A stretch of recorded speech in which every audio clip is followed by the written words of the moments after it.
ഹരേ രാമ രാമ രാമ ഹരേ ഹരേ. ഗുരുവേ ഗൗരചന്ദ്രായ രാധികായ തഥാലേ കൃഷ്ണായ കൃഷ്ണഭക്തായ തത്ഭക്തായ നമഃ. പ്രഭുപാദ की जय, गुरुराज की जय, निताय गौर प्रेमानंदे हरे हरे कृष्ण. मदेकबन्धो मत्सङ्गिन् मद्गुरो मन्महादन निष्ठारकमद्भाग्या मदानन्दा नमोस्तुते. ग्रंथराय श्रीमद् भागवतम की जय. ശ്രീമദ് ഭാഗവതം പഞ്ചമസ്കന്ധം 9-ാം അധ്യായം ശ്ലോകം 18. അധ്യായത്തിൽ ഇനി ഒരു 3 ശ്ലോകങ്ങൾ മാത്രമേ ഉള്ളൂ. ഇതെടുത്തിട്ട് നമുക്ക് അധ്യായത്തിലേക്ക് പോവാം.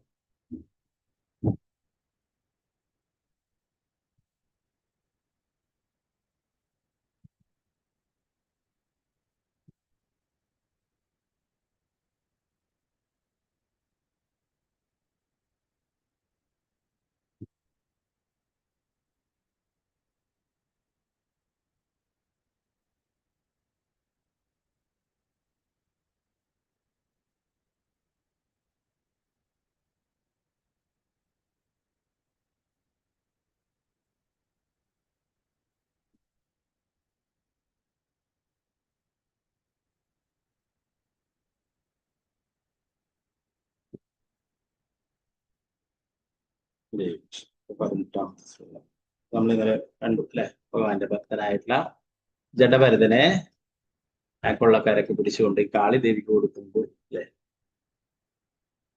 കാളിദേവി ആ വിഗ്രഹ രൂപത്തിൽ നിന്നും അത് പൊട്ടിച്ചുകൊണ്ട് പുറത്തേക്ക് വരുന്നതൊക്കെയാണ് കണ്ടത്. അതിന്റെ ബാക്കി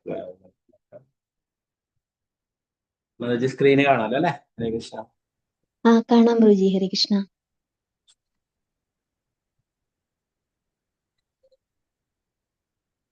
ഓം നമോ ഭഗവതേ വാസുദേവായ. ദൃശ്യമമർഷരോഷാവേശ രഭസവിലസിത കുടിവീട്ടപ കുടിലദ്രംഷ്ടാരുഷ്ണേഷാണോ.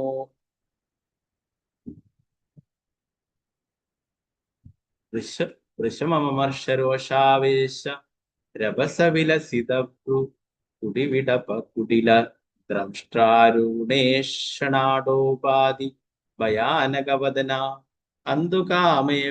അന്തുകാമേവേദം ഹാട്ടഹാസ മതിസംരംഭേണ വിമുഞ്ചന്തി തദ ഉത്പത്യ പാപീയസാം ദുഷ്ടാനാം തൈനൈവാസിനാ വിവികൃണ ശീർഷ്ണാം ഗളാസ്രവന്തമസൃഗാസവമത്യുഷ്ണം സഹഗണേന നീപീയാതി പാന മതവിഹ്വലോച്ചസ്തരാം സ്വപാർഷദേ സഹജഗോ നനർത്ത ച വിചഹാര ച ശിരകന്തുകലീലയാ.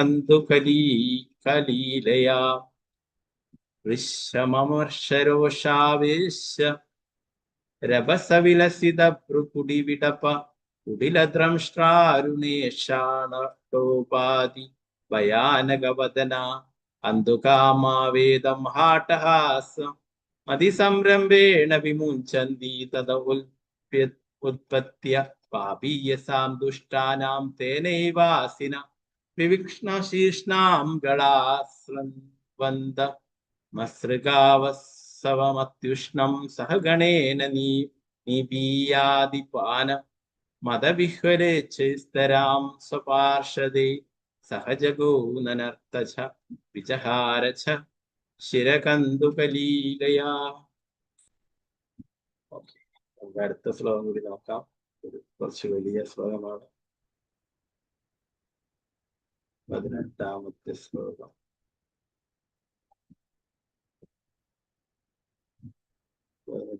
ചെറിയൊരു ശ്ലോകമാണ്. അത് കഴിഞ്ഞ് വീണ്ടും 19-ാമത്തെ കഴിഞ്ഞ് വീണ്ടും 20-ാമത്തെ ശ്ലോകം. നമുക്ക് കുറെ സമയമാവും, അതുകൊണ്ടാണ് അങ്ങനെ ചെയ്തത്. വേറൊന്നല്ല, ആർക്കും ചൊല്ലാൻ അറിയാത്തത് കൊണ്ടല്ല. 4 വരിയോ 5 വരിയോ ഒക്കെ ഉള്ള ശ്ലോകങ്ങളാകുമ്പോൾ ചൊല്ലിക്കഴിയുമ്പോൾ തന്നെ കുറെ സമയം എടുക്കും. അതുകൊണ്ടാണ് കേട്ടോ. ഓക്കെ, 19-ാമത്തെ ശ്ലോകം നമുക്ക് ചൊല്ലാം. ഓം നമോ ഭഗവതേ വാസുദേവായ. ഏവമേവ ഖലു മഹാദവിചാരാതിക്രമ कार्षण्येनात्मने फलति एवमेव खलु महादविचारादिक्रमः कार्षण्येनात्मने फलति. ഇതില് ഒരു വരി മാത്രമേ ഉള്ളൂ.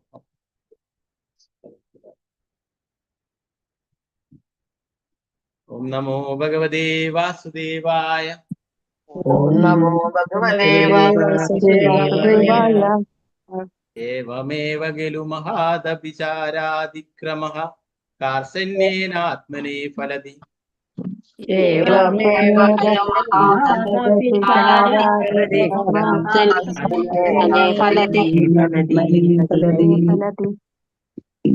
एवमेव खलु महादविचारादिक्रमः कार्षण्येनात्मने फलति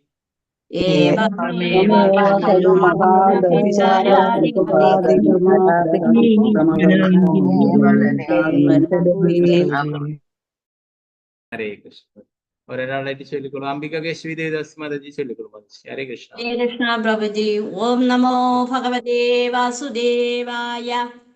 ഏവമേവ ഖലു മഹാദഭിചാരാദിക്രമകാർസന്യേനാത്മനേ ഫലതി. ഹരേ കൃഷ്ണ പ്രഭുജി. ഹരേ കൃഷ്ണ. മാലതി ശ്യാമ ദേവദാസ് മാതാജി ചൊല്ലിക്കൊള്ളു. മാതാജി ഹരേ കൃഷ്ണ. ഹരേ കൃഷ്ണ പ്രഭുജി. ഓം നമോ ഭഗവതേ വാസുദേവായ. ഏവമേവ ഖലു മഹാദപിചാരാദിക്രമ കാർഷണ്യേനാത്മനെ ഫലതി. ഹരേ കൃഷ്ണ പ്രഭുജി. ഹരേ കൃഷ്ണ മാതാജി. ഷാജി മാതാജി ചൊല്ലിക്കൊള്ളു. ഹരേ കൃഷ്ണ. ഹരേ കൃഷ്ണ പ്രഭുജി. ചൊല്ലു. ഓം നമോ ഭഗവതേ വാസുദേവായ. ഏവമേവ ഖലു മഹാദവിചാരാദിക്രമ കാർസന്യേനാത്മനെ ഫലതി. ഹരേ കൃഷ്ണ പ്രഭുജി.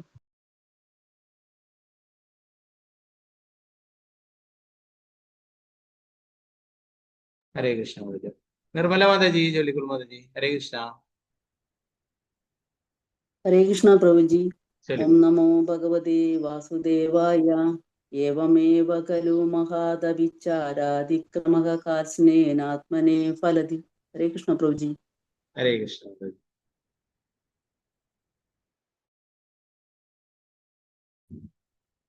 പത്മകുമാരി മാതാജി ചൊല്ലിക്കൊള്ളു. ഹരേ കൃഷ്ണ. ഹരേ കൃഷ്ണ പ്രഭുജി. ഓം ഹരേ നമോ കൃഷ്ണ. ഭഗവതേ വാസുദേവായ. ഏവമേവ ഖലു മഹാദവിചാരണിക്രമഃ കാർഷണ്യേനാത്മനെ ഫലതി. ഹരേ കൃഷ്ണ. ഹരേ കൃഷ്ണ.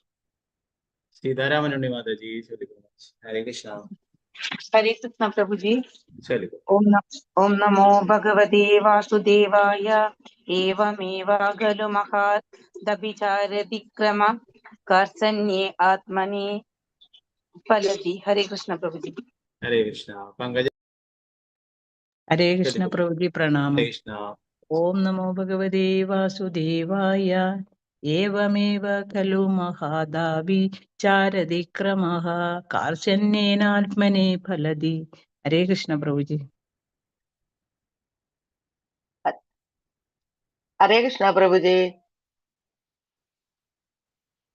ഹരേ കൃഷ്ണ. ഹരേ കൃഷ്ണ മാതാജി ചൊല്ലിക്കൊള്ളു. ഹരേ കൃഷ്ണ. ഓം നമോ ഭഗവതേ വാസുദേവായ. ഏവമേവ ഖലു മഹാദവിചാരാദിക്രമ കാർഷണ്യേനാത്മനെ ഫലതി.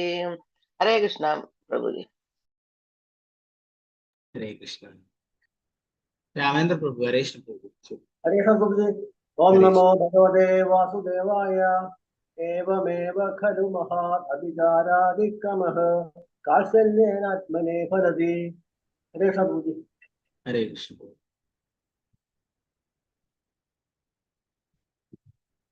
അനിത മാതാജി ചൊല്ലിക്കൊള്ളു. ഹരേ കൃഷ്ണ. അൺമ്യൂട്ട് ചെയ്തോളൂ. ഹരേ കൃഷ്ണ. ഹരേ കൃഷ്ണ പ്രഭുജി. ഓം നമോ ഭഗവതേ വാസുദേവായ. ഏവമേവ ഖലു മഹാദവിചാരാദിക്രമ കാർഷണ്യേനാത്മനെ ഫലതി. ഹരേ കൃഷ്ണ പ്രഭുജി. ഹരേ കൃഷ്ണ. തങ്കമണി മാതാജി. ഹരേ കൃഷ്ണ മാതാജി.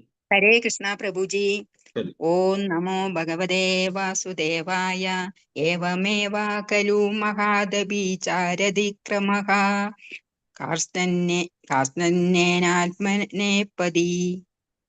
കാസ്നേനാത്മനെ ഫലതി. ഹരേ കൃഷ്ണ. ഹരേ കൃഷ്ണ. രമണി മാതാജി ചൊല്ലു. ഹരേ കൃഷ്ണ. ഹരേ കൃഷ്ണ പ്രഭുജി.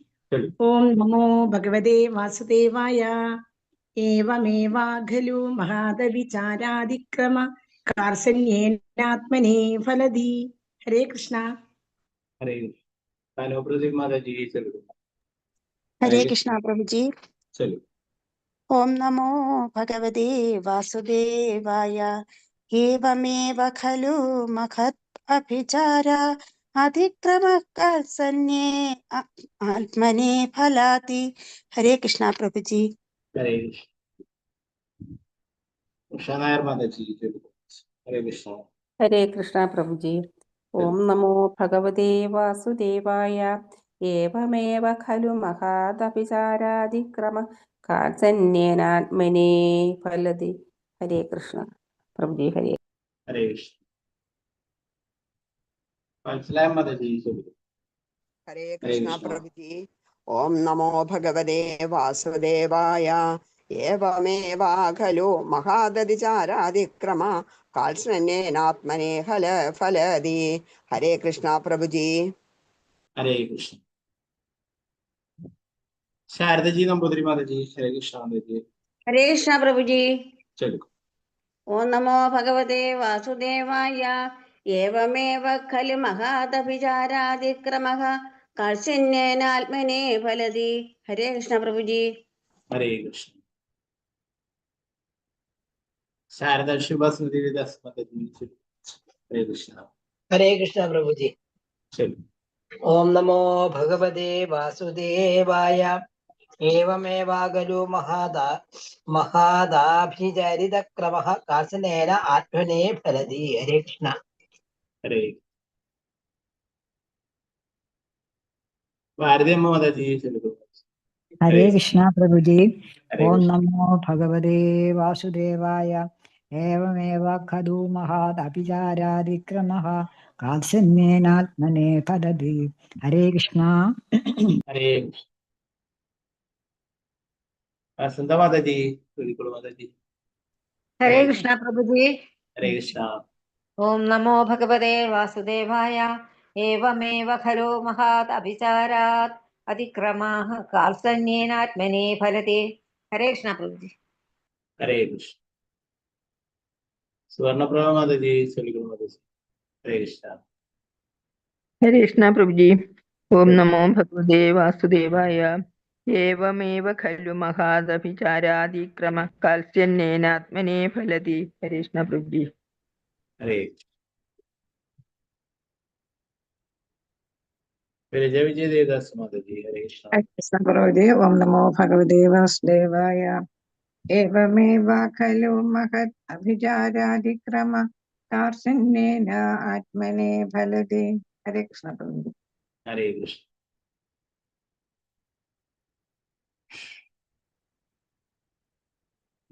ശോഭ വിജയ മാതാജി ചൊല്ലിക്കോളൂ. ഹരേ കൃഷ്ണ. ഹരേ കൃഷ്ണ പ്രഭുജി. ഓം നമോ വാസുദേവായ. ഏവമേവ ഖലു മഹാദാത് അഭിചാരതിക്രമ കാർഷണ്യേന ആത്മനെ ഫലതി. ഹരേ കൃഷ്ണ പ്രഭുജി. ഹരേ കൃഷ്ണ. വത്സല ഗോപാലൻ മാതാജി ചൊല്ലിക്കോളൂ. ഹരേ കൃഷ്ണ. ഹരേ കൃഷ്ണ പ്രഭുജി. ചൊല്ലു. ഓം നമോ ഭഗവതേ വാസുദേവായ. ഏവമേവ ഖലു മഹാദഭിചാരാതിക്രമ കാൽസ്യന്യേനാത്മനെ ഫലതി. ഹരേ കൃഷ്ണ പ്രഭുജി. ഹരേ കൃഷ്ണ. സാംഖ്യവശ്രീ ദേവദാസ് മാതാജി. ഹരേ കൃഷ്ണ പ്രഭുജി. പ്രണാമം പ്രഭുജി. കൃഷ്ണ. ഓം നമോ ഭഗവതേ വാസുദേവായ. ഏവമേവ ഖലു മഹത് അഭിചാരാതിക്രമ കാർസന്യേനാത്മനെ ഫലതി. ഹരേ കൃഷ്ണ പ്രഭുജി. ഹരേ കൃഷ്ണ. ഗീതാസി മാതാജി ചൊല്ലിക്കോളൂ മാതാജി. ഹരേ കൃഷ്ണ. ഹരേ കൃഷ്ണ പ്രഭുജി. ചൊല്ലു. ഓം നമോ ഭഗവതേ വാസുദേവായ. ഏവമേവ ഖലു മഹാദഭിചാരാതിക്രമ കാൽസ്നേനാത്മനെ ഫലതി. ഹരേ കൃഷ്ണ പ്രഭുജി. ഹരേ കൃഷ്ണ. ശോഭാപ്രതി മാതാജി ഹരേ കൃഷ്ണ. ഹരേ കൃഷ്ണ പ്രഭുജി. ഹരേ കൃഷ്ണ. ഓം നമോ ഭഗവതേ വാസുദേവായ.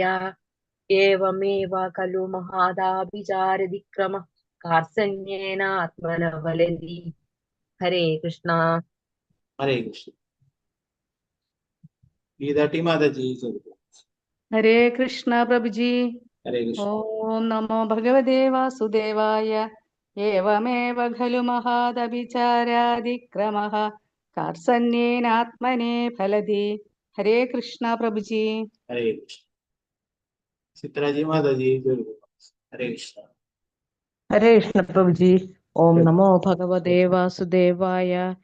ഏവമേവ ഖലു മഹാദഭിചാരാതിക്രമകാർസന്യേന ആത്മനെ ഫലതി. ഹരേ കൃഷ്ണ പ്രഭുജി. ഹരേ കൃഷ്ണ. രൂപകൃഷ്ണ ഹരേ കൃഷ്ണ. ഹരേ കൃഷ്ണ. പ്രണാം പ്രഭുജി. ഓം നമോ ഭഗവതേ വാസുദേവായ. ഏവമേവ ഖലു മഹാദഭിചാരാതിക്രമഃ കാർസന്യേനാത്മനെ ഫലതി. ഹരേ കൃഷ്ണ പ്രഭുജി. ഹരേ മാതാജി ഹരേ ഹരേ കൃഷ്ണ പ്രഭുജി. ചലിക്കും. ഓം നമോ ഭഗവതേ വാസുദേവായ. ഏവമേവ ഖലു മഹാദഭിചാരാതിക്രമഃ കാർസന്യേനാത്മനെ ഫലതി. ഹരേ കൃഷ്ണ. ഹരേ കൃഷ്ണ. ഓക്കെ, നമുക്ക് നേരത്തെ എടുത്തിട്ട് ശ്ലോകം 18ാമത്തെ ശ്ലോകം പിന്നീട് ഇതിലേക്ക് വരാം.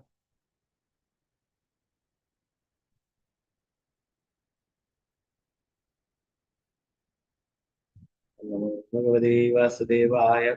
ദശമവർഷരോഷാവേശ രവസവിലസിത കുടിവിടപ കുടിലദ്രംഷ്ടാരുഷേഷണാടോപാധി ഭയാനകവദനാഹന്തു കാമവേദമാഹാട്ടഹാസമതി സംരംഭേണ വിമുഞ്ചന്തി തദൗത്പത്യപാപീയസാം ദുഷ്ടാനാം ദൈനേവാസിനാ വിവിക്ഷ ശീർഷ്ണാം ഗളാസ്രവന്തം മാസൃഗാ വസവ മത്യുഷ്ണം സഗണേന നീപീയാതി പാനമതവിഹ്വലേച്ഛസ്തരാം സ്വപാർഷദേ സഹജഗോ നനർത്തഛ വിജഹാര ച ശിരകന്തുകലീലയാ. വർത്തനം ഭാവാർത്ഥം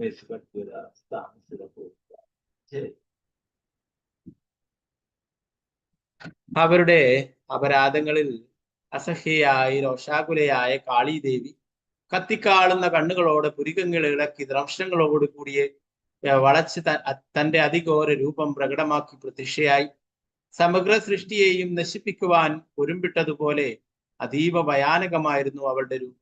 അത്യുഗ്രയായി ശ്രീകോവിലിൽ നിന്നിറങ്ങി വന്ന ദേവി ജഡഭരതനെ വധിക്കുവാൻ കൊള്ളക്കാരൻ ഉയർത്തിയ ഖഡ്ഗം പിടിച്ചു വാങ്ങി എല്ലാ കള്ളന്മാരുടെയും തെമ്മാടികളുടെയും ശിരസുകൾ ഛേദിച്ചു. അവരുടെ ശിരസ്സറ്റ കണ്ടങ്ങളിൽ നിന്നും പ്രവഹിച്ച ചൂടുരക്തം മദ്യം നുകരും പോലെ അവൾ പാനം ചെയ്തു.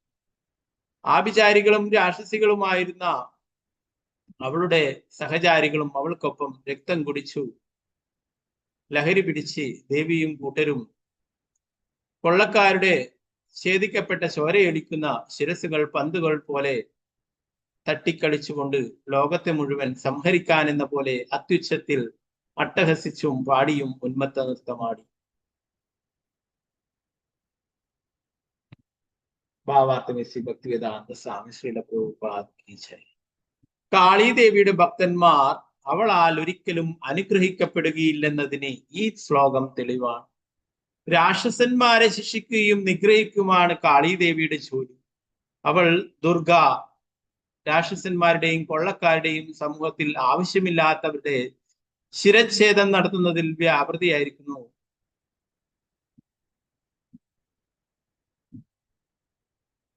വിഡ്ഢികളായ ആളുകൾ കൃഷ്ണാബോധത്തെ അവഗണിച്ച് പല വെറുക്കപ്പെട്ട വസ്തുക്കളും സമർപ്പിച്ച് കാളീദേവിയെ ആരാധിക്കുന്നു. പക്ഷെ ഈ ആരാധനയിൽ വളരെ ചെറിയൊരു തെറ്റ് സംഭവിച്ചാൽ പോലും കാളി തന്നെ ആരാധിക്കുന്നവനെ അവന്റെ ജീവനെടുത്ത് ശിക്ഷിക്കുന്നു. രാക്ഷസീയരായ ആളുകളാണ് ഭൗതികമായ നിസാര നേട്ടങ്ങൾക്ക് വേണ്ടി ദുർഗയെ ആരാധിക്കുന്നത്. പക്ഷെ ആരാധനയുടെ പേരിൽ അവർ ചെയ്യുന്ന പാപങ്ങൾ ഒരിക്കലും ക്ഷമിക്കപ്പെടുകയില്ല. വിഗ്രഹത്തിന് മുമ്പിൽ ഒരു മനുഷ്യനെയോ മൃഗത്തെയോ ബലിയർപ്പിക്കുന്നത് പ്രത്യേകം വിലക്കിയിട്ടുണ്ട്. ശ്രീല പ്രഭുപാദ് കി ജയ്. നാരായണ നമസ്കൃത്യ നരം ചൈവ നരോത്തമം ദേവം സരസ്വതിം വ്യാസം തതോ ജയമുദരേ. നഷ്ടപ്രായേഷു ഭദ്രേഷു നിത്യം ഭാഗവത സേവയാ ഭഗവതി ഉത്തമ ശ്ലോകേ ഭക്തിർഭവതി നൈഷ്ഠികേ.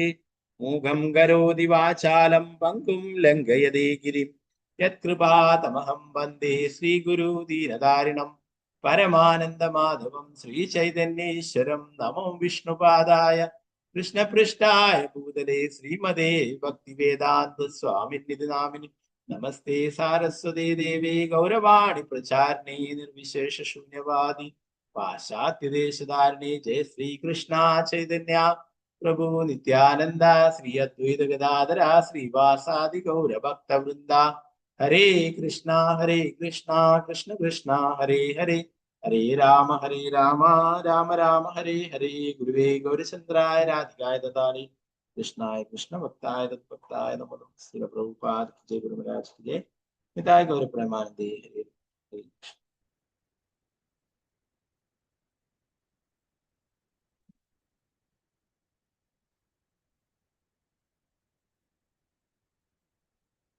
ഓക്കെ, ഇവിടെ കൊള്ളക്കാര്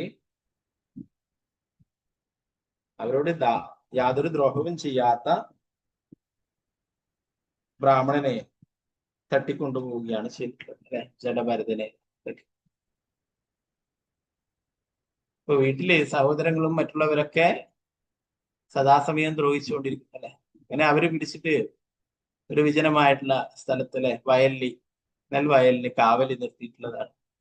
അവിടെയെങ്കിലും സമാധാനമായിട്ട് ഭഗവാനെ സ്മരിച്ചുകൊണ്ട് കഴിയാമെന്ന് കരുതിയിട്ടുണ്ട് അല്ലെ. അപ്പോഴാണ് ഇവിടെ കൊള്ളക്കാര് വന്നിട്ട് അദ്ദേഹത്തെ പിടിച്ചു കൊണ്ടുപോകും. നേരത്തെയുള്ള ശ്ലോകത്തിൽ പറഞ്ഞു, ജഡഭരതന്റെ രക്തം കാളിക്ക് നൽകിക്കൊണ്ട് കാളിദേവിയെ പ്രീതിപ്പെടുത്തുവാനായിട്ടാണ് അവര് വാളെടുത്തിട്ട് ജഡഭരതന്റെ നേരേക്ക് ഓങ്ങിയിട്ടുണ്ടായിരുന്നു. എന്നാൽ ഭഗവാന്റെ ഒരു ഭക്തനെ ദ്രോഹിക്കുന്നത് കണ്ട കാളിദേവി ആ വിഗ്രഹത്തിൽ നിന്നും പുറത്തു വരികയും ആ ദുഷ്ടന്മാരുടെ കയ്യിൽ നിന്നും വാള് വാങ്ങിയിട്ട് ആരൊക്കെയാണോ ജഡഭരതനെ വധിക്കുവാനായിട്ട് വന്നിട്ടുള്ളത് അവരെയൊക്കെ, ആ കൊള്ളക്കാരെയൊക്കെ വധിക്കുകയും ചെയ്തു. വധിക്കുക മാത്രമല്ല, അവരുടെ കഴുത്തിൽ നിന്നും വരുന്ന, ശിരസ് ഛേദിച്ചിട്ട് കഴുത്തിൽ നിന്ന് വരുന്ന രക്തം നല്ലപോലെ കുടിക്കുകയും ചെയ്തു. ആരെയും വധിക്കുവാനായിട്ട് നമുക്ക് അനുവാദമില്ല. ചെറിയൊരു ജീവിയെ പോലും വധിക്കുവാനുള്ള അനുവാദമില്ല എന്നവർ. ചെറിയ കൊതുകുകളെയായാലും മറ്റുള്ള ചെറിയ പ്രാണികളായാലും അതിനൊക്കെ നമ്മൾ അടിച്ചു കൊണ്ടുവല്ലേ.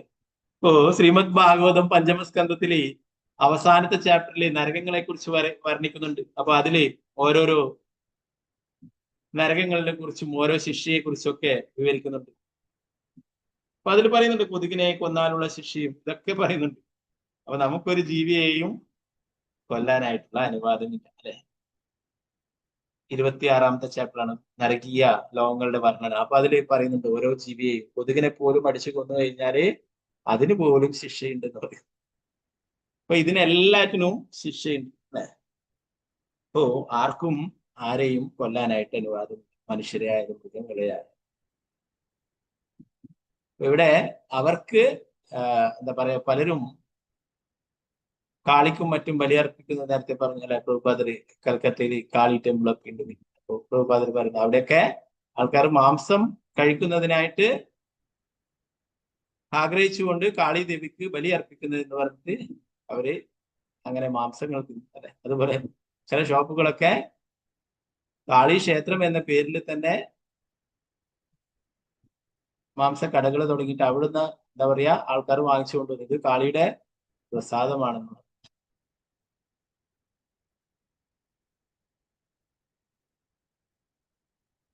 ഓ, ഇങ്ങനെയുള്ള ആരാധന നേരത്തെ പറഞ്ഞിട്ടില്ലേ, അത് ശരിയായ രീതിയിലുള്ളതല്ല എന്ന് നേരത്തെ പറഞ്ഞു. അതൊക്കെ ഈ കൊള്ളക്കാരൊക്കെ ചെയ്യുന്നത് തമോ ഗുണത്തിലുള്ള ആരാധനയാണ്. എന്താണ്? അവര് മനുഷ്യരെ പോലും കൊണ്ടുപോയിട്ട് കാളിക്ക് കൊടുക്കും. എല്ലാവരുടെ ഹൃദയത്തിലും ഭഗവാൻ പരമാത്മാ. സർവസ്യജാഹം സന്നിവിഷ്ടു. എല്ലാവരുടെ ഹൃദയത്തിലും ഭഗവാൻ പരമാത്മാവായി. എല്ലാവരും ഭഗവാന്റെ അംശമാണെന്ന് ഭഗവാൻ മമൈവാംശി ജീവലോകേച്ചി ബഭൂതസന. എല്ലാ ജീവജാലങ്ങളും ഭഗവാന്റെ അംശമാണ്, അല്ലാതെ മനുഷ്യർ മാത്രമല്ല. പല ആൾക്കാർക്കും അങ്ങനെ ഒരു ധാരണയുണ്ട്. അതുകൊണ്ടാണ് അവർ പല ജീവികളെയും ബലി കൊടുക്കുന്നത്. അപ്പൊ തീർച്ചയായിട്ടും അതിന്റെ പാപം അവർ തന്നെ അനുഭവിക്കേണ്ടതായിട്ട് വരും. ഇവിടെ ഒരു ഭഗവാന്റെ ഭക്തനെ, അല്ലെ, ഒരു മൃഗത്തെ പോലും നിയമം മൂലം ഇപ്പോഴേ കൊല്ലാനായിട്ട്, ബലി അർപ്പിക്കുവാനായിട്ട് അനുവാദം. ഇതൊക്കെ കലിയുഗത്തിന് നിരോധിച്ചിരിക്കുന്നു. എന്നാൽ ഇവിടെ മൃഗത്തിന് പകരം ഒരു ഭഗവാന്റെ ഭക്തനെ തന്നെയാണ് ബലി നൽകാനായിട്ട് കൊണ്ടുവന്നത്, അല്ലെ. അതിൽ കോപം കൊണ്ട് കാളി ദേവി, അല്ലെ, കാളിയുടേത് ഭയാനകമായിട്ടുള്ള രൂപം, അല്ലെ. ദേവി പല ഭാവങ്ങളിലും വരുന്നു, അല്ലെ. പാർവതിയായിട്ടും ലക്ഷ്മിയായിട്ടും ദുർഗയായിട്ടും. അപ്പോ ഓരോരോ ലീലകൾ ചെയ്യാനായിട്ട് ഓരോ ഭാവത്തിൽ വരും. ഇവിടെ കാളിദേവിയെ കുറിച്ചിട്ട് പ്രഭാതർ പറയുന്നത് അസുരന്മാരെ വധിക്കുവാനായിട്ടാണ് കാളി ഇങ്ങനെ ഒരു രൂപം എടുത്തിട്ടുള്ളത്.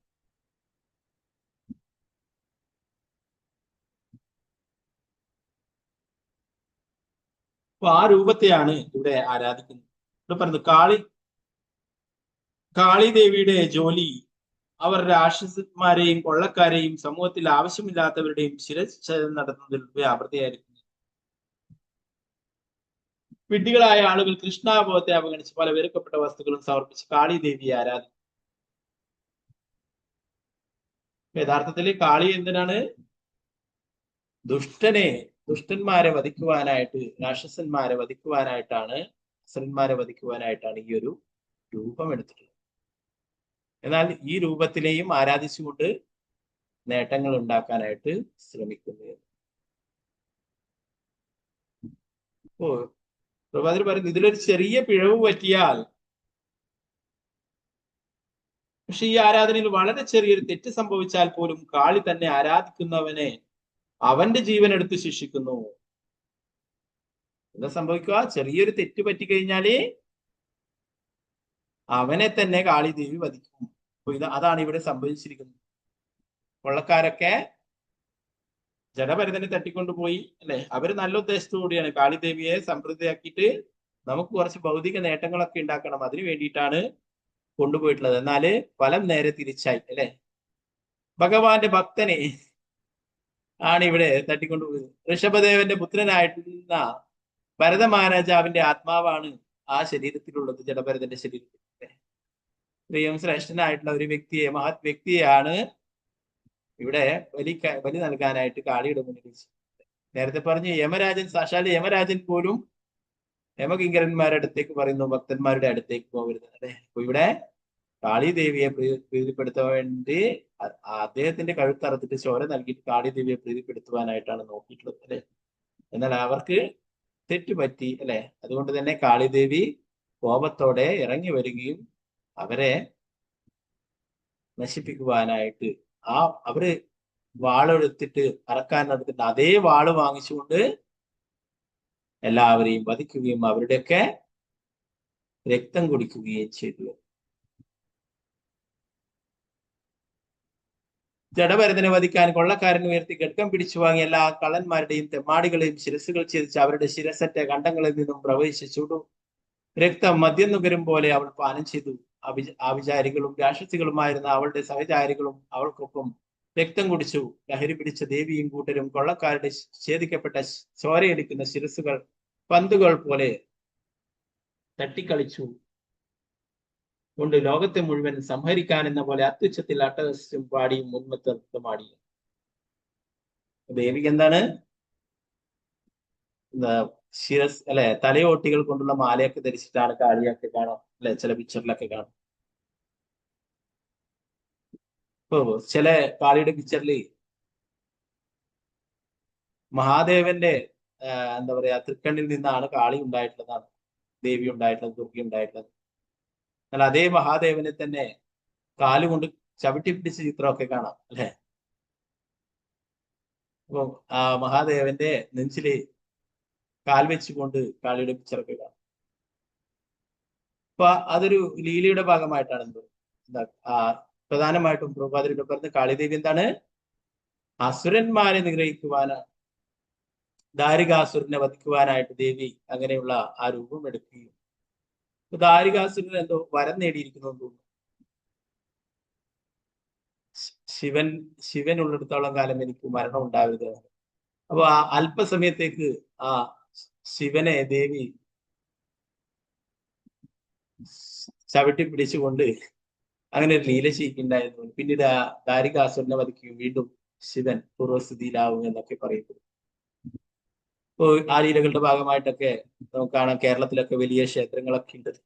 അവിടെയൊക്കെ അവിടെയുള്ളവരൊന്നും ഇതുപോലെ മൃഗങ്ങളെ അങ്ങനെ വധിക്കല്ല, അവര് തന്നെ വാളെടുത്തിട്ട് അവരെ തന്നെ തലയൊക്കെ വെട്ടിപ്പൊളിക്കുന്നൊക്കെ ഉണ്ടാവും അല്ലെ. അപ്പോ അങ്ങനെയൊക്കെ കാണാം അവിടെയൊക്കെ. അപ്പോ കാളി എന്താണ്, ഉഗ്രരൂപിയായിട്ടുള്ളതാണത്. അസുരന്മാരെ വധിക്കുവാനായിട്ട്, രാക്ഷസന്മാരെ വധിക്കുവാനായിട്ടാണ് പറയുന്നത്. അപ്പൊ അതിൽ ചെറിയ അവരെയൊക്കെ ആരാധിക്കുമ്പോൾ എന്തെങ്കിലും ചെറിയ പിഴവ് പറ്റിയാലും പ്രഭുപാദർ പറയുന്നു അത് അവരുടെ തന്നെ ജീവൻ ഇല്ലാതാക്കും, അതിന്റെയൊക്കെ ഭവിഷ്യത്തുകൾ അനുഭവിക്കേണ്ടി വരുന്നത്.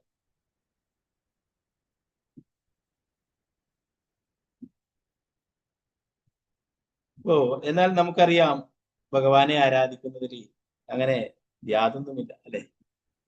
ഭഗവാൻ ഇതേപോലെ എന്താ പറയാ, ഈ അസുരന്മാർ ചെയ്ത പോലെ, രാക്ഷസന്മാർ ചെയ്ത പോലെ മനുഷ്യരെ തട്ടിക്കൊണ്ടുപോയിട്ട് ബലിയർപ്പിക്കോ രക്തം നൽകുകയോ ഇതൊന്നും വേണ്ട അല്ലെ. ഭഗവാൻ നിസ്സാരമായിട്ടുള്ള വസ്തുക്കളെ വന്ന് പത്രം, പുഷ്പം, ഫലം പോയി അതിനൊരു ജീവികളെയും കൊല്ലുകയും വേണ്ട, ഒന്നും വേണ്ട അല്ലെ. വളരെ എളുപ്പത്തിൽ നമുക്ക് ലഭിക്കുന്നതാണ്. അത്രയും മാത്രമേ ഭഗവാൻ പറഞ്ഞു. അപ്പൊ പ്രഭുപാദർ പറയുന്നത് അതുകൊണ്ട് എന്താണ്, കൃഷ്ണാബോധത്തെ അവഗണിച്ചുകൊണ്ട് പലരും ഇങ്ങനെയുള്ള പൂജകളും കാര്യങ്ങളൊക്കെ ചെയ്യുന്നു.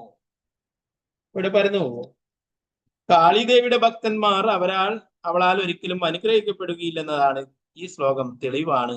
രാക്ഷസന്മാരെ ശിക്ഷിക്കുകയും നിഗ്രഹിക്കുമാണ് കാളിദേവിയുടെ ജോലി. രാക്ഷസന്മാരുടെയും കൊള്ളക്കാരുടെയും സമൂഹത്തിൽ ആവശ്യമില്ലാത്തവരുടെയും ശിരസ് നടത്തുന്ന ഒരു ആവൃത്തിയായിരിക്കുന്നു. വിഡ്ഢികളായ ആളുകൾ കൃഷ്ണാബോധത്തെ അവഗണിച്ച് പല വെറുക്കപ്പെട്ട വസ്തുക്കളും സമർപ്പിച്ച് കാളിദേവിയെ ആരാധിക്കുന്നു. പക്ഷേ ഈ ആരാധന വളരെ ചെറിയ തെറ്റ് സംഭവിച്ചാൽ പോലും കാളി തന്നെ ആരാധിക്കുന്നവനെ അവന്റെ ജീവനിൽ എടുത്ത് ശിക്ഷിക്കുന്നു. രാക്ഷസീയരായ ആളുകളാണ് ഭൗതികമായ നിസ്സാര നേട്ടങ്ങൾക്ക് വേണ്ടി ദുർഗ്ഗയെ ആരാധന. പക്ഷെ ആരാധനയുടെ പേരിൽ അവർ ചെയ്യുന്ന പാപങ്ങൾ ഒരിക്കലും ക്ഷമിക്കപ്പെടുകയില്ല. വിഗ്രഹത്തിന് മുമ്പിൽ ഒരു മനുഷ്യനെയോ മൃഗത്തെയോ ബലിയർപ്പിക്കുന്നത് പ്രത്യേകം വിലക്കിയിട്ടുണ്ട്. പലതരത്തിലും ഇങ്ങനെയുള്ള മൃഗങ്ങളെയും മനുഷ്യരെയൊക്കെ ബലിയർപ്പിക്കുന്നു. ഇത് അത്രയും വലിയൊരു പാപകർമ്മമാണ് അല്ലെ. ഇതിന്റെ ഭവിഷ്യത്തുകൾ തീർച്ചയായിട്ടും അവരെ അനുഭവിക്കേണ്ടതായിട്ട് തന്നെ വരുമെന്നത്. 19ാമത്തെ ശ്ലോകം വരുന്നു. 19ാമത്തെ ശ്ലോകം. ഏവമേവ ഖലു മഹാതപിചാരാദിക്രമഃ കാത്സല്യേനാത്മനേ ഫലതി. ഒരു മഹാവ്യക്തിത്വത്തോട് അപരാധം ചെയ്യുന്ന അസൂയാലുവായ വ്യക്തി മുകളിൽ പറഞ്ഞതുപോലെ എപ്പോഴും ശിക്ഷിക്കപ്പെടും. ഇവിടെ ഭഗവാന്റെ പരിശുദ്ധ ഭക്തനോടാണ് ഇങ്ങനെയുള്ള അപരാധങ്ങൾ ചെയ്തത് അല്ലെ. അതിനെ ഭഗവാൻ തന്നെ രക്ഷിക്കാൻ വരാനൊന്നും കാത്തുനിന്നില്ല അല്ലെ. ഭഗവാന്റെ സേവകരാണ് ദേവീ ദേവന്മാരൊക്കെ തന്നെ അല്ലെ. അപ്പോ ആ ദേവി തന്നെ ആരാധിക്കുന്ന അവന്റെ തന്നെ തല എടുക്കുകയുണ്ടായി അല്ലെ. ഇത്രയും വലിയ പാപകർമ്മങ്ങൾ, എന്താ പറയുക, യാതൊരു തെറ്റും ചെയ്യാത്ത നിഷ്കളങ്കനായിട്ടുള്ള ഒരു വ്യക്തിയെ പിടിച്ചുകൊണ്ടുവന്നിട്ട് കൊല്ലാനായിട്ട് ശ്രമിച്ചത്. ഭരത മഹാരാജാവായിരുന്ന ആ ആത്മാവ് മാനിന്റെ ശരീരം സ്വീകരിച്ചു. പിന്നീട് ജഡഭരതനായിട്ട് വന്നപ്പോഴും യാതൊന്നിനോടും അറ്റാച്ച്മെന്റ് ഇല്ലാത്ത, ഇനി പഴയ തെറ്റുകൾ ഒരിക്കലും ആവർത്തിക്കരുത് എന്ന് വിചാരിച്ചുകൊണ്ടാണ് എപ്പോഴും ഭഗവാനെ സ്മരിച്ചുകൊണ്ട് കഴിയുന്നത് അല്ലെ. അങ്ങനെ ഒരു മഹത് വ്യക്തിയെയാണ് പിടിച്ചുകൊണ്ടുവന്നിട്ട് കാണിക്കുന്നത്. ഓക്കെ, അവസാനത്തെ ശ്ലോകം കൂടി നമുക്ക് നോക്കാം. 20ാമത്തെ. ഓം നമോ ഭഗവതേ വാസുദേവായ നവായേതദ് വിഷ്ണുദത്തമഹദദ്ഭുതം യതഃ സംഭ്രമഃ സ്വശിരശ്ഛേദന ആപതിതേപി വിമുക്തദേഹാദ്യാത്മഭാവ സുദൃഢഹൃദയ ഗ്രന്ഥിനാം സർവസത്വസുഹൃദാത്മനാം നിർവൈരാണാം സാക്ഷാൽ ഭഗവതാ നിമിഷാരിവാരായുധേന പ്രമത്തേന തസ്തൈർഭാവേ പരിരക്ഷ്യമാണാനാം തത്പാദം മൂലം മകുലത ഭയമുപസൃതാനാം ഭാഗവത പരമഹംസാനാം നവായേതദ് വിഷ്ണുദത്തമഹദദ്ഭുതം യതഃ സംഭ്രമഃ സ്വശിരശ്ഛേദേന ആപതിതേപി വിമുക്തദേഹാദ്യാത്മഭാവ സുദൃഢഹൃദയ ഗ്രന്ഥിനാം സർവസത്വസുഹൃദാത്മാനാം നിർവൈരാണാം സാക്ഷാൽ ഭഗവതാ നിമിഷാരി പരായുധേന പ്രമത്തേന തസ്തൈർഭാവേ പരിരക്ഷ്യമാണാനാം തത്പാദമൂലമകുലതശ്ചിദ്ഭയമുപസൃതാനാം ഭാഗവത പരമഹംസാനാം. വന്ദനം ഭാവാർത്ഥനെ ഭക്തിവേദാന്ത സ്വാമി ശ്രീല പ്രഭുപാദ് കി. ശുകദേവ ഗോസ്വാമി അപ്പോൾ പരീക്ഷിത് മഹാരാജാവിനോട് പറഞ്ഞു, അലയോ വിഷ്ണുദത്ത, ആത്മാവ് ശരീരത്തിൽ നിന്നും വേറിട്ടതാണെന്ന് നേരത്തെ തന്നെ അറിവുള്ളവരും ഹൃദയത്തിലെ അഴിക്കാൻ കഴിയാത്ത കെട്ടുകളിൽ നിന്നും മോചിതരായവരും എല്ലാ ജീവസത്തുക്കളുടെയും ക്ഷേമത്തിനുള്ള പ്രവർത്തനങ്ങളിൽ എല്ലായ്പ്പോഴും മുഴുകുന്നവരും മറ്റുള്ളവരെ ഉപദ്രവിക്കുന്നതിനെ കുറിച്ച് ഒരിക്കലും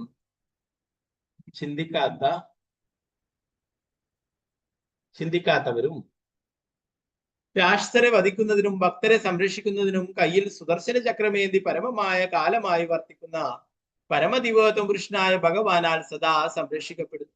ഭക്തന്മാർ എപ്പോഴും ഭഗവാന്റെ പങ്കജപാദങ്ങളിൽ ശരണം തേടുന്നു. അതിനാൽ എല്ലായ്പ്പോഴും ശിരച്ഛേദ ഭീഷണി ഉയർന്നാൽ പോലും അവർ ഇളക്കമില്ലാതെ കഴിയുന്നു. അവർക്ക് ഇത് ഒട്ടും തന്നെ അത്ഭുതകരമല്ല. അവർന്ന് അവസാനമായിട്ട് ശുകദേവ ഗോസ്വാമി പറയുന്നു പരീക്ഷിത് മഹാരാജാവിനോട്, അല്ലയോ വിഷ്ണുദത്ത, ആത്മാവ് ശരീരത്തിൽ നിന്ന് വേറിട്ടാണ് നേരത്തെ അറിവുള്ളവരും ഹൃദയത്തിൽ അഴിക്കാൻ കഴിയാത്ത കെട്ടുകളിൽ നിന്നും മോചിതരായവരും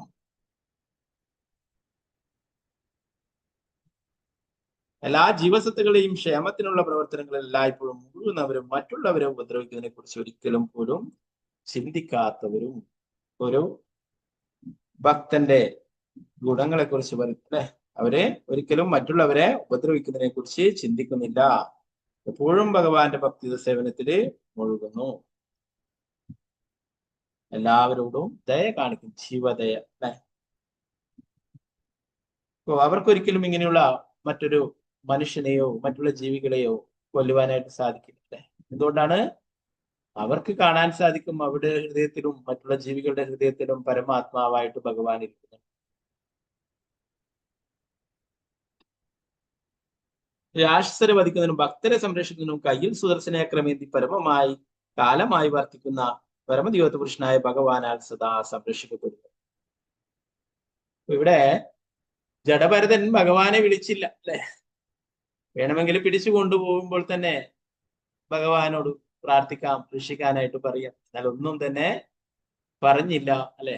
കാളിയുടെ മുന്നിൽ കൊണ്ടുപോയി കിടത്തിയപ്പോഴും ഒന്നും തന്നെ പറഞ്ഞില്ല അല്ലെ?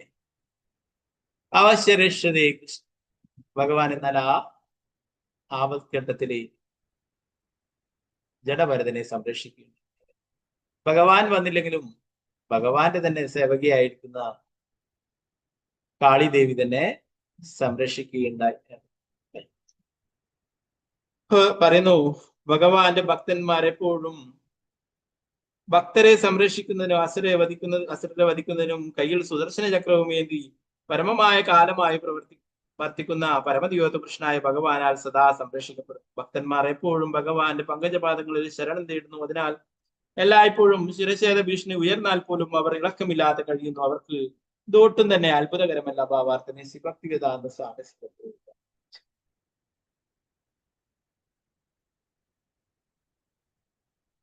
പരമദിവ്യോത്തകൃഷ്ണനായ ഭഗവാന്റെ പരിശുദ്ധ ഭക്തന്മാരുടെ ചില യോഗ്യതകളാണ് ഇവയൊക്കെ. ഒരു ഭക്തൻ ആദ്യം തന്നെ അവന്റെ ആധ്യാത്മിക വ്യക്തിത്വത്തെ കുറിച്ച് ബോധമുള്ളവനായിരിക്കും. അവൻ ഒരിക്കലും ശരീരത്തോട് താതാത്മ്യപ്പെടരുത്. ആത്മാവ് ശരീരത്തിൽ നിന്നും വിഭിന്നനാണെന്ന് അവന് ഉറച്ച ബോധ്യം ഉണ്ടായിരിക്കണം. ആയതിനാൽ അവൻ ഒന്നിനെയും ഭയപ്പെടേണ്ടി വരില്ല. സ്വന്തം ജീവന് ഭീഷണി ഉണ്ടായാൽ പോലും അവൻ അല്പവും ഭയപ്പെടില്ല. അവൻ ശത്രുവിനെ ശത്രുവായി കാണുക പോലുമില്ല. അത്തരത്തിലുള്ള യോഗ്യതകളാണ് ഭക്തന്മാരുടെ. ഭക്തന്മാർ എപ്പോഴും പരമദിവ്യോത്തകൃഷ്ണനായ ഭഗവാന്റെ ആശ്രിതരാകിയാൽ ഭഗവാൻ ഏത് പരിസ്ഥിതിയിലും അവർക്ക് എല്ലാവിധ സംരക്ഷണവും നൽകും. ശ്രീമദ് ഭാഗവതം 5-ാം സ്കന്ധം 9-ാം അധ്യായം ജഡഭരതന്റെ ഉത്കൃഷ്ട സ്വഭാവം എന്ന ഭക്തിവേദാന്ത വ്യാഖ്യാനം ഇപ്രകാരം സമാപിക്കും. ഭഗവാന്റെ ഭക്തന്മാർക്ക് ഒരിക്കലും ഭയമില്ല. അവർക്ക് ഭഗവാനെ പൂർണ്ണമായിട്ടുള്ള വിശ്വാസമുണ്ടല്ലേ. അതുകൊണ്ട് തന്നെ എന്ത് സംഭവിച്ചാലും ഭഗവാൻ തീർച്ചയായും സംരക്ഷിക്കപ്പെടും ഞങ്ങളെ എന്നുള്ള ഉറപ്പുണ്ട് എന്ന് പറയും.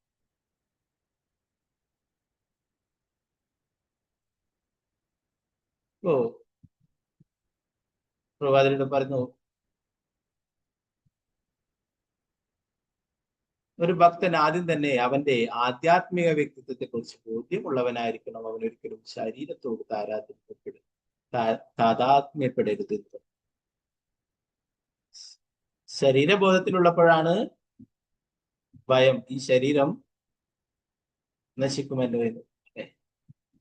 ജഡഭരതനെ പോലുള്ള ആ മഹത് വ്യക്തിത്വങ്ങൾക്കറിയാം തങ്ങളൊക്കെ ഭഗവാന്റെ ശാശ്വതമായിട്ടുള്ള അംശമാണ്. അതുകൊണ്ട് ഈ ശരീരമല്ല താൻ എന്നുള്ള കാര്യം അറിയാം. അതുകൊണ്ടാണ് അപമാനിക്കുമ്പോഴും മറ്റു പലതരം ഉപദ്രവിക്കുമ്പോഴൊന്നും പ്രതികരിക്കാതെ. എന്താണ് അവർ ചെയ്യുന്നത്? ഈ ശരീരത്തെയാണ് അല്ലെ, ശരീരമല്ല എന്നുള്ള ബോധം പൂർണ്ണമായിട്ട്. നമ്മൾ എന്തെങ്കിലും പറയുന്നുണ്ടെങ്കിൽ എന്തിനെ കുറിച്ചിട്ടാണ്? നമ്മുടെ ശരീരത്തിനെ കുറിച്ചിട്ടാണ് പറയുന്നത്. നമ്മളെ ദ്രോഹിക്കുന്നത് ശരീരത്തിനെയാണ് അല്ലെ. എന്നാൽ അത് ആത്മാവിനെ ഒരിക്കലും ഒന്നും തന്നെ ചെയ്യാൻ സാധിക്കില്ല അല്ലെ. നമ്മുടെ ഭഗവത്ഗീതയിൽ പഠിച്ചു, ആത്മാവിനെ വധിക്കുവാനോ കത്തിക്കുവാനോ നനയ്ക്കുവാനോ ഒന്നും തന്നെ സാധിക്കില്ല. അത് ശാശ്വതമായിട്ടുള്ളതാണ്, ഭഗവാന്റെ അംശമാണ്. ആ ഒരു ഉറച്ച ബോധം ഉണ്ടായിരിക്കണം. ആയതിനാൽ അവൻ ഒന്നിനെയും ഭയപ്പെടില്ല. സ്വന്തം ജീവന് ഭീഷണി ഉണ്ടായാൽ പോലും അവൻ അല്പവും ഭയപ്പെടില്ല. നേരത്തെ നമ്മൾ വൃത്രാസുരനെ കുറിച്ചൊക്കെ പറഞ്ഞത്, വൃത്രാസുരൻ ഇന്ദ്രനോട് തന്നെ വധിക്കുവാനായിട്ടാണ് പറയുന്നത്. തന്നെ വേഗം വധിക്കൂ എന്ന് പറയുന്നത്. ഇതാണ്, ഇത് കഴിഞ്ഞാൽ ഭഗവാന്റെ അടുത്തേക്കാണ് എത്തിച്ചേരുന്നത്. അതുകൊണ്ട് മരണത്തിൽ ഇന്ദ്രൻ പോലും അത്ഭുതപ്പെട്ടു. ആദ്യമായിട്ടാണ് എൻ്റെ അടുക്ക് ഒരാള് വേഗം വധിക്കൂ എന്നെ എന്ന് പറയുന്നു. അപ്പൊ ഇങ്ങനെ ഒരാളെ കണ്ടില്ല. അതുകൊണ്ടാണ് വൃത്രാസുരനറിയാം ഇന്ദ്രനാൽ വധിക്കപ്പെട്ടു കഴിഞ്ഞാൽ ഞാൻ തിരിച്ച് ഭഗവാന്റെ അടുത്തേക്കാണ് പോകുന്നത് എന്നുള്ള കാര്യം. അതുകൊണ്ട് യാതൊരു പേടിയില്ല. ഭഗവാന്റെ ഭക്തന്മാരെ ഭഗവാൻ എല്ലാ അപകടങ്ങളിൽ നിന്നും എപ്പോഴും സംരക്ഷിക്കും അല്ലെ. അവർക്ക് ഇവിടെ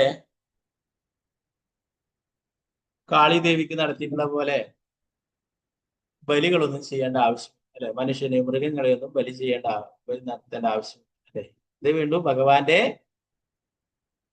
നാമം ജപിക്കുക മാത്രമേ വേണ്ടൂ അല്ലെ. ഭഗവാൻ എപ്പോഴും സംരക്ഷിക്കും. എല്ലാ അപകടങ്ങളിൽ നിന്നും ഭക്തന്മാരെ എപ്പോഴും ഭഗവാന്റെ നാമമാണ് ജപിച്ചത് അല്ലെ. കലികാലേ നാമരൂപേ കൃഷ്ണ. കലികത്തിൽ പ്രത്യേകിച്ചും ഭഗവാൻ നാമത്തിന്റെ രൂപത്തിലാണ്. പല ലീലകൾ നോക്കിയാലും അതിൽ നമുക്ക് കാണാം. അതിലൊക്കെ ഭഗവാന്റെ നാമമാണ്. നമുക്കറിയാം, വില്ലമംഗല ഠാക്കൂർ അദ്ദേഹത്തിന്റെ ഗോവിന്ദ ദാമോദര മാധവത്തിൽ പറയും, അഗ്രേ ഗുരുനാം മത പാണ്ഡവാനാം ദുശാസനേന ഹൃതവസ്ത്രകേശ കൃഷ്ണ തഥാ ക്രോശധനന്യനാദ ഗോവിന്ദ ദാമോദര മാധവേദി.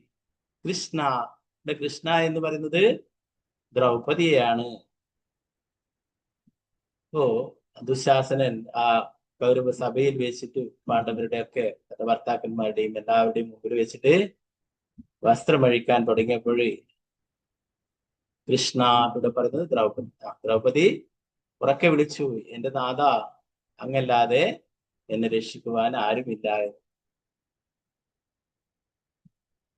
കൃഷ്ണ തഥാ ക്രോശതനന്യനാഥ ഗോവിന്ദ ദാമോദര മാധവി.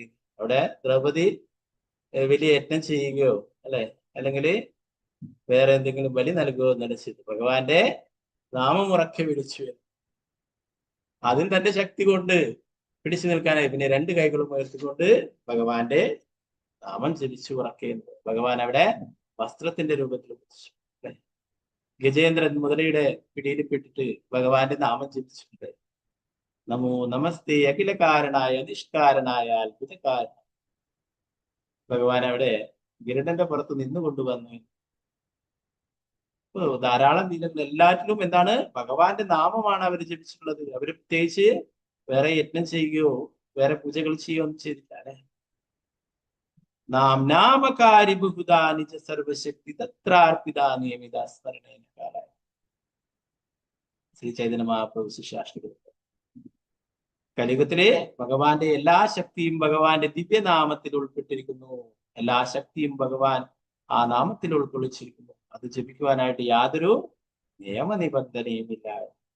ഓരോ ദേവീദേവന്മാരെയും പ്രീതിപ്പെടുത്തുവാൻ വളരെ പ്രയാസമാണ് അല്ലെ. ഇവിടെ പറയുന്നു പ്രഭാതിൽ പറയുന്നു അല്ലെ, ദേവിയൊക്കെ കാളിയൊക്കെ പൂജിക്കാൻ വേണ്ടിയിട്ട് വളരെ പ്രയാസമാണ്. എന്താണ്, എന്തെങ്കിലും തെറ്റ് സംഭവിച്ചാല് അവരെ തന്നെ കാളി കോപത്താൽ വധിക്കും എന്നുള്ള കാര്യം ഇവിടെ കാണുന്നു. ഇപ്പൊ നമ്മൾ പഠിച്ചു അല്ലെ. അപ്പൊ അതുപോലെ തന്നെ ശിവനായാലും ക്ഷിപ്രപ്രസാദിയുമാണ് ക്ഷിപ്രകോപിയുമാണ് അല്ലെ. ഓ, വേഗം പ്രസാദിക്കുകയും ചെയ്യും, അതുപോലെ തന്നെ വേഗം കോപം വരികയും ചെയ്യും. എന്നാൽ ഭഗവാൻ അങ്ങനെ കോപമൊന്നുമില്ല. നിങ്ങൾ എന്താണോ നൽകുന്നത് അത് ഭഗവാൻ സ്വീകരിക്കും. നിങ്ങൾ ഒന്നും നൽകിയില്ലേ അതിലും പ്രശ്നമില്ല അല്ലെ. ഗോസ്വാമിമാരുടെ ലീലകളിലൊക്കെ കാണാം അല്ലെ.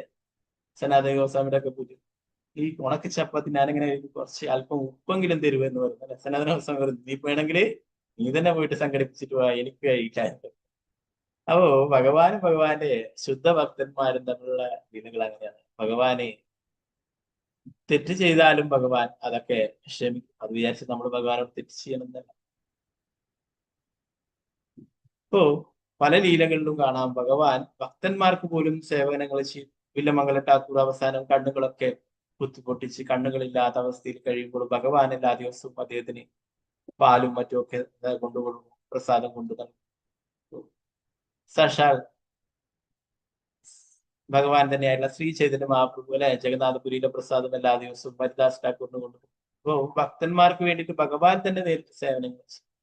ഇവിടെ എന്നാൽ മറ്റുള്ള ദേവീ ദേവന്മാര് അവർക്ക് ചെയ്യുന്ന പൂജകളിൽ എന്തെങ്കിലും അപാകതകൾ ഉണ്ടായിരുന്നാണ് അവർക്ക് തന്നെ അതിന്റെ ഭവിഷ്യത്തുകൾ അനുഭവിക്കേണ്ടതായിട്ട് വരും. എന്നാൽ ഭഗവാനെ ആരാധിക്കുന്നതിന് യാതൊരു നിയമനിബന്ധനയില്ല. പ്രത്യേകിച്ച് ഭഗവാന്റെ തിരുനാമം ജപിക്കുന്നതിന് യാതൊരു നിയമനിബന്ധനയില്ല. ആർക്കും എപ്പോഴും എവിടെ വേണമെങ്കിലും ഭഗവാന്റെ തിരുനാമം ജപിക്കാം.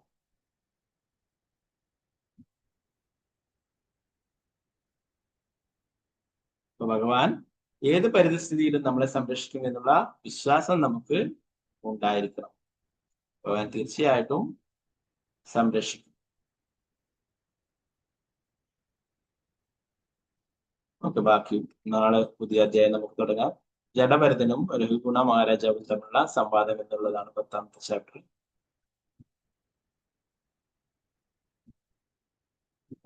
നാളത്തെ ക്ലാസ്. പുരന്തരായ ശ്രീമദ് ഭാഗവതം की जय, श्रील प्रभुपाद की जय, गुरु महाराज की जय, निताय गौर प्रेमानंदे, हरे कृष्ण।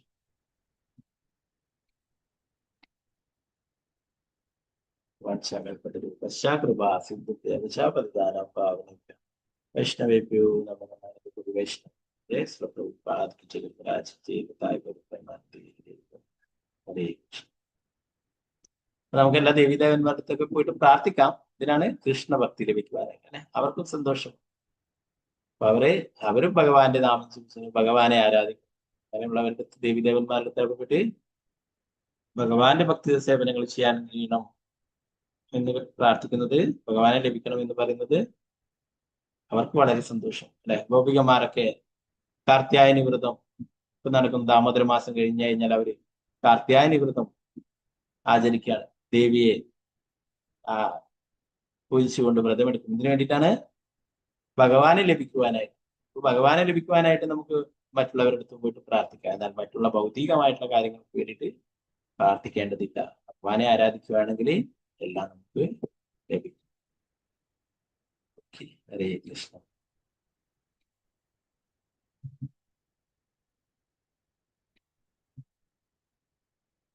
ഓക്കെ, എന്തെങ്കിലും സംശയങ്ങൾ ഉണ്ടെങ്കിൽ കയറ്റാം, ഒന്നില്ലെങ്കിൽ നമുക്ക് ക്ലാസ് ചുരുക്കാം. ഹരേ കൃഷ്ണ.